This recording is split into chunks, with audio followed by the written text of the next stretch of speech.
makita. Itakbo ko yung cellphone.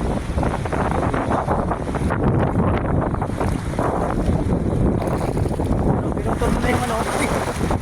Pinutol mo na yung galamay. Malakas siya mga kabady. Pinutol niya na pala yung galamay.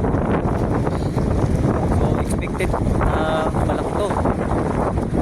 So pinutol niya na para hindi tayo mahirapang kukutin sa ilalim. Wala nang galamay. Ito siya mga kabady. Malaki. Nahihipag-hilahan kaya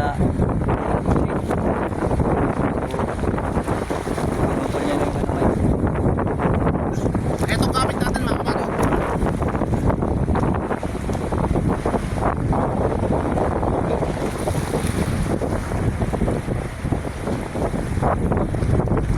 Natin malaki yan dahil galamay pa lang.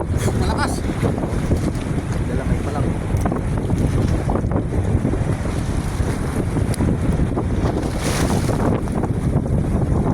Malakas mga kabady. Ay, puno. Malakas siya. Ayan, tingnan natin, abangan natin labas ng Ito mga kabady. patay. Ito, mga kabady. Ata. Wow! Patay lang Dalawang ata. kilo siguro to mga kabady. Ano? Hinayaan tayo ng dagat ngayon mga kabady. Yun, hindi tayo nabigo, biglang nagkayaan lang. So tad na pala ng saksak kaya nanghina na sa ilalim. Uy! Uy! Uy!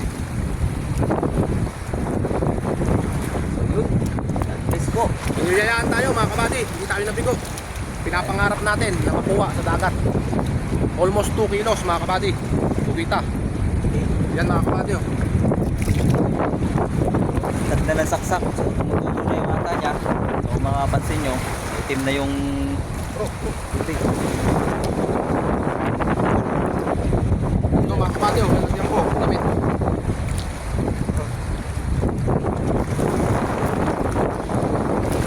Pinutol ko kasi malakas siya.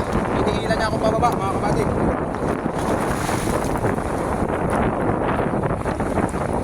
Let's go na. May ulam na tayo. Ulam na tayo. Nilalaga na namin mga kabady. Yung nahuli natin kanina sa dagat. Salamat at biniyayaan tayo.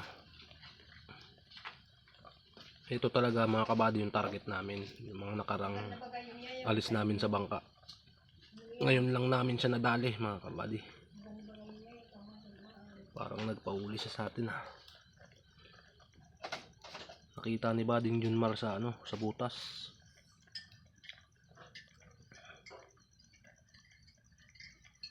Yan na. Tignan na natin. Yun na mga kabady.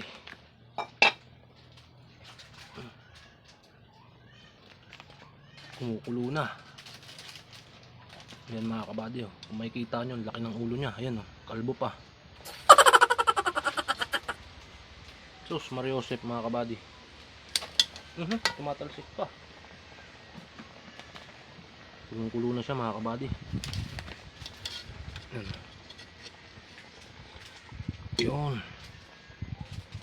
Tingnan nyo, laki na ito mga kabady.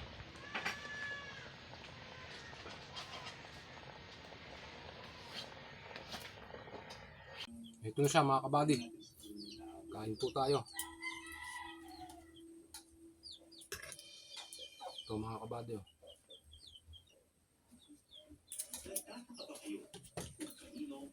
Kain po mga kabady.